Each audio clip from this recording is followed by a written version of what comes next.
Hey folks, welcome back to Biscuits Total War. This is Biscuits giving you another online commentary for Rome Total War. And in today's episode we've got something really nice and classic. It's a 2 versus 2, Rome versus Rome, 31k rules. Good thing about doing 2 versus 2, involves a lot of teamwork, involves well timed cav charges, and that's exactly what I plan to show you today.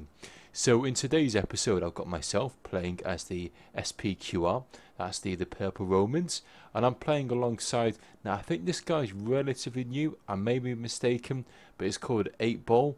It's not the 8 Ball from the Sith clan, in case you're thinking it could be. I'm pretty sure this person said he was relatively new to 31k. But anyway, if he is or he isn't, or if you are watching this video, leave a little message so I can just say congratulations, because it's always great playing alongside new people when it comes to 31k online for Rome Total War.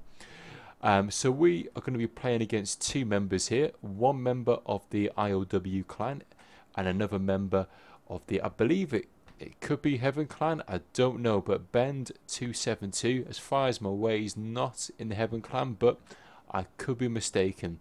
I really have lost track of what is going on with what. Anyway, these 2 guys are going to be taking on us 2. And they're playing as the Scipii, or aka the Blue Romans. Now the builds are really simple. We've all gone for the same build. That is 6 Praetorian Cav and 14 Urbans. All of which I'm pretty sure are going to be gold. And 1 or 2 units may have an extra chevron upgrade, just to try and give them an extra boost of morale.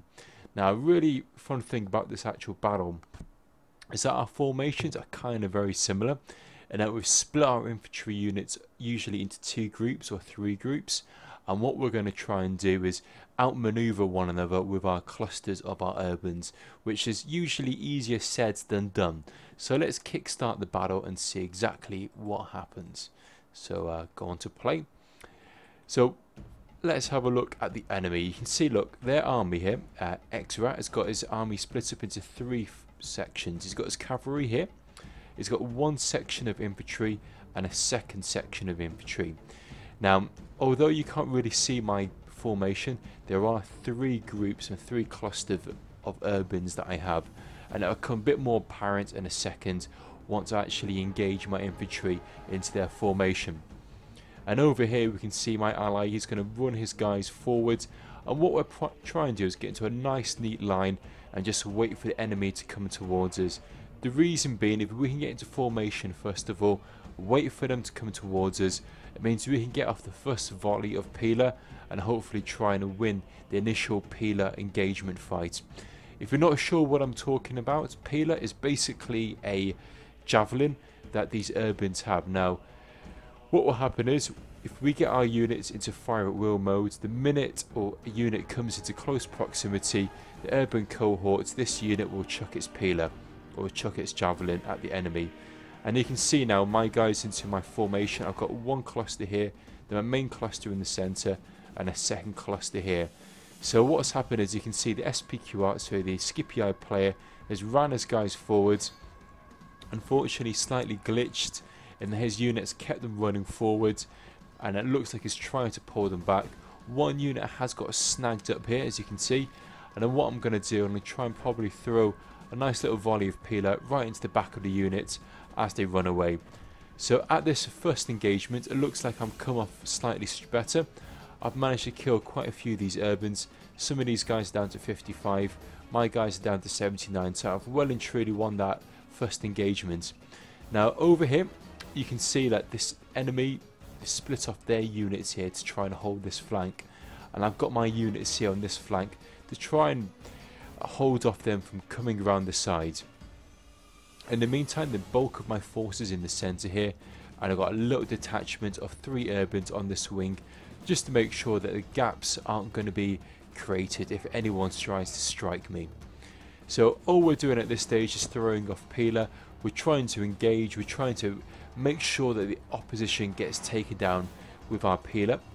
What has happened here with EsraX, he's done a nice little move here. He's actually peeled off 1 of his urbans, the roll and loose formation, and he's dragged them along here to make sure that his formation is nice and shallow here, and that's really to prevent damage on Peeler.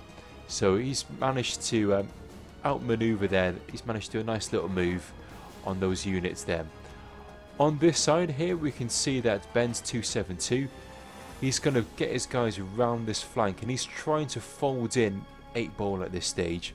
8-Ball is peeling back all of his infantry units back onto this stage, and what Ben's 272 needs to do is move his guys around here and try and wrap around this flank. If you can try and do that, you might be able to outflank 8-Ball. What I'm going to do over here, because I've decided to peel off one of my urbans and put him into Testudo. By doing that, what's going to happen, if any of his infantry units go and engage, it's going to act as a bit of an anchor, and it's going to prevent his infantry units from coming around this flank here. I'm now going to apply the pressure onto this flank here. So you can see my infantry is now engaged, and I'm going to probably peel off another infantry unit here.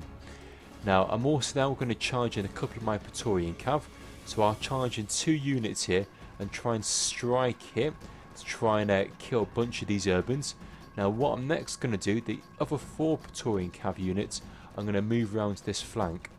Now Exra is going to make a bit of a clumsy charge here. He did charge into this little gap, and now he's going to make a little charge here.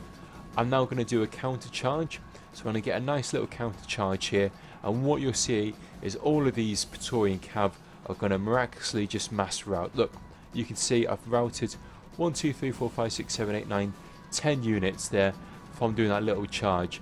Now what I really wanted to happen was 8-Ball to come in and support me and really try and cause a mass rout on this flank.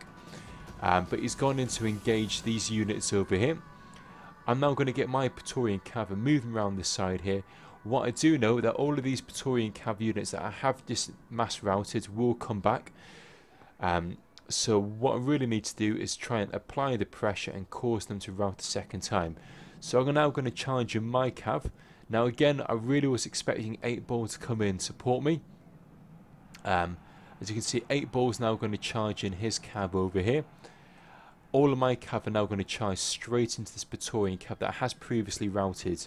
I'm now going to peel off a couple of my urbans, and what I want to do is chuck these urbans in this gap to try and prevent Ben 272 from coming to engage. Now what Ben should do is he should pull off all of his Praetorian Cav to support his ally here, because if he was to do that, he should be able to mass rout my guys.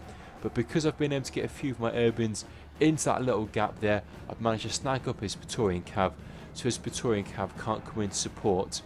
And now what I'm going to do, I'm going to pull back my Praetorian Cav and get ready to do another little strike. That's given 8-Ball a nice amount of time here to charge straight into the centre. So a lot of my urbans here, as you can see, I'm all engaged upon all of these urbans up here. My Praetorian Cav are now going to charge in for another Cav strike as and when I can. In comes 8-Ball with another Cav strike. Now what he's going to try and do is apply the pressure on the Scipii general here. I'm now going to come in with my Cav here, and what we want to try and do is take out that Scipii general. The Scipii general is the unit with that square little banner right in front of you. Now I've got my Praetorian Cav coming in, 8-Ball's Praetorian Cav coming in. And there we go, we've slain the general, killed the general, but the general hasn't routed yet because the general is in Testudo.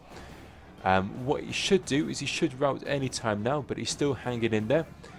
I'm now going to apply the pressure, and look, there we go, the Scipii general is now eventually routed, and that's going to pretty much be GG for Exra of the IoW clan, and that's just going to leave myself and 8-Ball to take on Ben 272. So in comes 8-Ball, is now going to engage the rest of his infantry around this flank here, and all we need to do is surround this urban unit. This urban unit is going to hold their ground. They've got their Testudo units being engaged. They're also throwing off peeler right into our units, but we don't really need to play defensively at this stage. All we need to do is just surround and engage, and you can see all of my Praetorian Cav, all of my Praetorian units and urban cohorts are now being engaged. That's pretty much now all of the Scipii are now mass routed. So that's going to be GG to our opponents. Again, I think they could have really swung that victory. They could have really won that if they'd managed to engage my Praetorian Cav, which was really isolated. Because they weren't able to do that, it meant that it brought us time to really take on Exra's Cav and basically cause the victory at the end of the day. Now that's the really good thing about 2 versus 2. they really are won and lost on micromanagement, on really small decisions like that. And often it can be really easy looking back on the replay to see where somebody could have won or what somebody could have done to bring back the victory. But guys, it was great game to Ben's 272, great game to Exra, and great game to 8ball. Looking at the kill count, I got in 1,444 kills, and that primarily came from that counter charge of my Cav. 8ball 1,157. Bend 272 at 463 kills. Sadly, he never really got going. And Exra at 737 kills. So as always, guys, thanks for watching. Please don't forget to leave a little comment and also leave a little thumbs up. I really do appreciate all your engagement on the videos. And I'll catch you guys soon for the next installment of Rome Total War on Biscuits Total War. All the best and catch you soon. Bye now.